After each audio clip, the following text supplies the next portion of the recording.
Si algo hemos aprendido de Marc Casado es que todo en el mundo tiene su tiempo. En este Super Barça de Hansi Flick todo el mundo te habla de Lamine Yamal, de Rafinha, de Cubarsí, de Pedri, del regreso de Gavi, pero hay una posición que en general en el mundo del fútbol pasa bastante desapercibida y esta es la del mediocentro defensivo. Y Marc Casado ha tenido una trayectoria a lo largo de su corta carrera en primera división, pero obviamente aquí también vamos a abarcar lo que ha pasado por las categorías inferiores del Barcelona, que realmente es digna de admirar considerando todo lo que ha estado pasando en estos últimos años en torno a esta posición que no se ha podido cubrir después de la salida de Sergio Busquets. Y apareció la persona menos esperada porque todos hablaban de muchos jugadores, de varios fichajes estrella, bomba que haría el Barcelona para esa posición que es tan importante para el estilo de juego con el que se ha caracterizado el equipo catalán a lo largo de su historia. Y aparece este chico que hace un año jugaba en segunda división. Acompáñame que vamos a repasar todo lo que tiene que ver con el tema de Marc Casado. Pero antes de comenzar, permíteme presentarte al patrocinador de este video. Micasino.com es el mejor sitio donde puedes hacer tus apuestas deportivas de manera segura. Aquí no solo tienes todo tipo de deportes, sino que en el fútbol también tienes todo tipo de ligas, hasta la de Ruanda. Tienes juegos típicos de casino y recuerda que con el código que te aparece en pantalla te duplican tu primer depósito de mínimo $4. Si ya lo utilizaste, con el mismo mínimo te regalan un 30% con el segundo o tercer depósito. Te dejo el link directo en la descripción. Y no sé qué estás esperando viendo la cantidad de fútbol que tenemos este 2025. Y como siempre vamos a comenzar con un poco de contexto y por eso quiero mencionar que el Barcelona en sus múltiples tropiezos que ha tenido en la UEFA Champions League, por lo menos desde el año 2016, uno de los principales señalados, uno de los más criticados había sido el mediocampista Sergio Busquets. El tema es que cuando el Barça jugaba mal, porque esto muchos no lo ven, para los que no entienden la posición que desempeñaba el 5 del Barcelona, es que cuando el Barça defendía mal, Busquets tenía que correr mucho hacia atrás. Cuando el Barça perdía el balón en 3/4 de cancha, Busquets era el más sacrificado porque su característica principal no era correr detrás del balón. Por eso, cuando el Barça perdía, él quedaba al descubierto porque no se le veía hacer un gran desgaste físico, pero porque nunca fue su característica.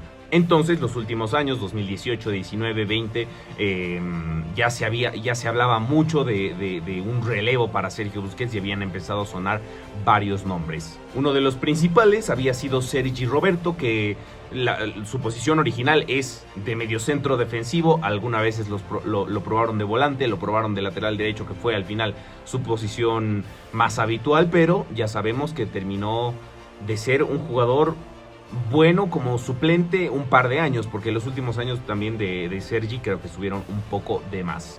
Llegó Arturo Vidal también, que había jugado en esa posición tanto en la Juventus como en el Bayern Múnich, un jugador bastante físico, contrario a lo que es Sergio Busquets, pero no tan creativo. Es decir, no entraba tanto en esos esquemas que el Barcelona había manejado a lo largo de su historia, pero sí en el contexto en el que estaba el Barcelona en ese entonces, un equipo que no se destacaba por el talento, que era más un desgaste físico, especialmente el último semestre con Quique Setién, pero era todo lo contrario a lo que es Sergio Busquets y todo lo contrario a lo que el Barcelona busca en un jugador de esta posición. El fichaje estrella y el heredero al trono de Sergio Busquets seguramente que era Frenkie de Jong, por quien desembolsan una cantidad de 70-80 millones de euros del Ajax, y que había demostrado cualidades para cubrir esta posición. Ya lo había hecho, como lo digo, en el equipo de Ámsterdam, había eliminado al Real Madrid, había eliminado a la Juventus, siendo él uno de los pilares fundamentales del equipo dirigido por Erik ten Hag.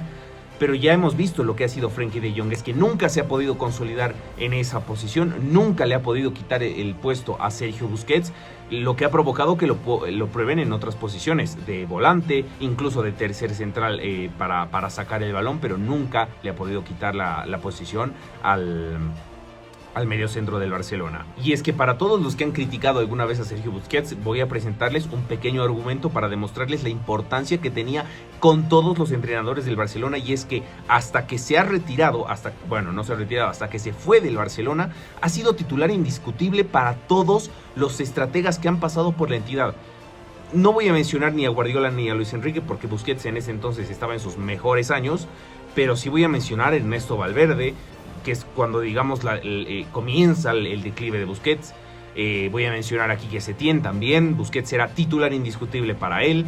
Voy a mencionar, por supuesto, que también a Ronald Koeman y a Xavi Hernández. Busquets nunca se ha sentado en el banquillo, ni siquiera en su última temporada en Barcelona. También llegó Franck Kessie, que podía desempeñarse en esa posición, pero lo mismo, era un jugador muy bueno como suplente, como revulsivo. Al final Xavi lo terminó utilizando un poco más como un volante, no tanto en la posición de Busquets, pero no deja de ser otro intento fallido del Barcelona en encontrar un sustituto para Busquets. Al final de esa temporada ya sabemos lo que ocurrió. El jugador español abandona la entidad, se despide con la Liga y con la Supercopa de España. Y la pregunta es, ¿ahora qué pasa? Porque, como lo habíamos dicho, el heredero natural era Frenkie de Jong, pero no parecía que estuviera preparado para tal responsabilidad, por lo que el Barcelona decide fichar a Oriol Romeu de la cantera del club, por lo tanto que conoce la filosofía, pero ya sabemos lo que ha sido uno de los peores fichajes en la historia del Barcelona, pese a que solo le costó 4 millones de euros. Comenzó como titular, tenía buena pinta, pero al final creo que la cabeza no le dio para un club de élite y si jugó algo a final de temporada es un milagro realmente, y terminó marchándose al Girona tan solo un año después. Hay que mencionar, por supuesto, también a otro de los fichajes de esa temporada, Ilkay Gundogan, que incluso llegó a jugar en esa posición ante la falta de calidad en ese puesto, porque Gundogan, pese a ser un mediocampista con bastante llegada al área, lo hemos visto en Alemania y lo hemos visto sobre todo en el Manchester City, la falta de alguien en esa posición hizo que Xavi lo probara bastante retrasado, lo que obviamente no sacaba la mejor versión del alemán. Pero y esto creo que sí fue una buena idea de Xavi Hernández, fue probar a Christensen, porque imagínense el daño que le ha hecho Sergio Busquets al Barcelona yéndose, porque Xavi probó a Gundogan, Xavi probó a De Jong, Xavi probó a Oriol Romeu, a Christensen la temporada siguiente.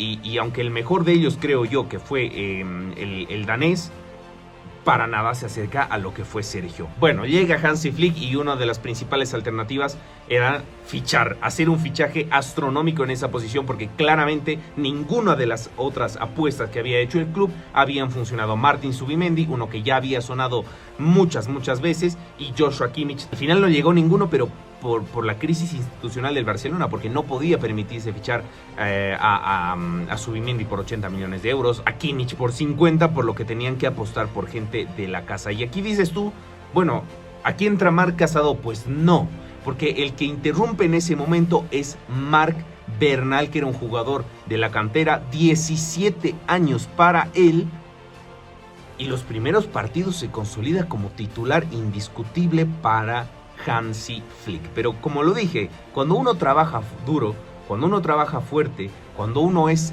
constante en la persecución de sus sueños, el universo termina conspirando para darte tu oportunidad, porque Marc Bernal se termina lesionando de gravedad y la única alternativa que tenía ahí el Barcelona, recordemos que De Jong también comienza la temporada lesionado, era Marc Casado, que había esperado esta oportunidad durante mucho tiempo. Porque ustedes pónganse en la piel del mediocampista español, estar en las inferiores del Barcelona y ver cómo sube Lamine, ver cómo sube Gavi, ver cómo sube Marc Bernal, Cubarsí, pero tú no, porque Casado no es un jugador de 16, 17, 18 años como los que acabo de mencionar. Casado tiene 22 años, es decir, ha esperado mucho más de lo que han hecho sus compañeros de la Masía. Y al final, mira lo que ha demostrado Casado, siendo pieza fundamental en el mediocampo de Hansi Flick, siendo uno de los mejores pivotes de la liga, me atrevería a decir del mundo en la actualidad.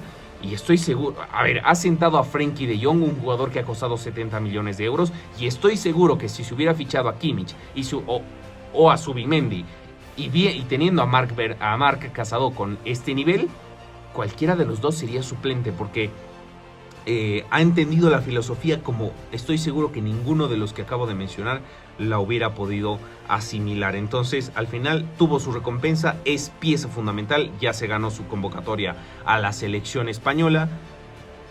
y veremos qué pasa de aquí en adelante, porque al final el relevo de Busquets, esa posición que tanto había buscado el Barcelona estos últimos años, resultó estar en la casa. Y eso fue todo por hoy. Si te gustó el video, te invito a suscribirte, seguirme en todas mis redes sociales donde siempre estoy publicando contenido. Déjame saber tu opinión en los comentarios y nosotros nos veremos en una próxima ocasión. Yo soy Diego FC y te mando un abrazo de gol.